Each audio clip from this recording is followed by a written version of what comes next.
Guys, ഇന്നത്തെ video പറയുന്നത് കുറേ ദിവസം ഞാൻ വീഡിയോ ഇട്ടിട്ട് എന്താണെന്ന് വെച്ചാൽ ഞാൻ ഇപ്പോൾ വീഡിയോ എനിക്ക് ഇടാൻ പറ്റുന്നില്ല. കാരണം ഇവിടെ ഭയങ്കര മഴയാണ്. മഴയെന്നൊക്കെ പറഞ്ഞാൽ മഴയും കാറ്റുണ്ട്, ഇടിയൊന്നുമില്ല, മഴയും കാറ്റാണ്.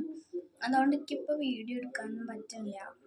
ഇൻവേർട്ടർ ഉണ്ടെങ്കിലും കറണ്ട് പോവും. ഇൻവേർട്ടർ ഉണ്ട്, പക്ഷെ കറണ്ട് പോയാൽ പിന്നെ ലൈറ്റൊന്നും ഇട്ടില്ല. ഞങ്ങൾ ഹാളത്തേക്കിടും. അപ്പം അതാണ്. പിന്നെ ഒരു വീഡിയോ വരുന്നുണ്ട്, അത് നമ്മൾ ഗുരുവായൂർ പോകുന്നുണ്ട്. ഒരു കുടിയിരിപ്പുണ്ട്, ഹൗസ് വാമിങ്. അതിന് പോകും. അപ്പോഴേ വീഡിയോ വരുള്ളൂ. അതിൻ്റെ ഇടയ്ക്ക് എന്തെങ്കിലും ചെറിയ ഷോർട്സൊക്കെ വരും. രാവിലെയൊക്കെ എടുക്കാൻ പറ്റുള്ളൂ കേട്ടോ ഗൈസ് വീഡിയോ. അപ്പോൾ അതാണ്. അപ്പോൾ ബൈ ബൈ.